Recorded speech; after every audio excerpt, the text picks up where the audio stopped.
હાલો જો ભાઈ ટ્રીપમાં જઈએ આપણે પોતપોતાના પૈસા પોતપોતાને દેવાના. રેડી? અલા એમ નહીં, 85% હું દઈ દઈશ, 15% તમે દઈ દેજો. હા 15% તો હાલશે. લુખા આ કેટલા થયા ભાઈ ગેસના? 1500 રૂપિયા ભાઈ. 1500 રૂપિયા થયા દેવલા. અરે હું આપી દઉં ભાઈ, આપી દઉં. હા જો ઈ જ હોટલે ભાઈ. હે હા ત્યાં રોકાય આપણે. હો પૈસા તમે બે વાર કાઢજો, મારા પૂરા થઈ ગયા. અરે એટલે 85% પૈસા હું કાઢીશ, 15% તમે બે કાઢજો. હા 15 ઉતરો હવે ઉતરો.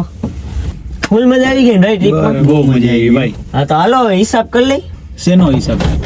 નહીં ખુલે ભાઈ, હવે લોક કરી નાખ્યા દરવાજા. પૈસા તો તમારે દેવા જોઈએ ને ભાઈ. પૈસા થોડા હોય આપણામાં ભાઈ. હવે નહીં ખુલે ભાઈ. આઈ ખુલતો નથી. નહીં ખુલે બેટા, પૈસા દેવા જોઈએ તમારે બે. પૈસા 15% ની વાત હતી ને? 15% ની કઈ વાત નથી ભાઈ, મને મારા પૈસા જોઈએ આખા. પૈસા તો ભાઈ પેલા કેવાય તો આવત જ આવત નહીં. જ તો નહીં. ન્યા તમારે મજા આવતી હતી અને અત્યારે પૈસા માંગ્યા તો આવો જ નહીં. ભાઈ પૈસા ના હોય. ભાઈ માં હોય પૈસા આવે. કિડની વેચીને લઈ ગયો તો તમને ટ્રીપમાં હું.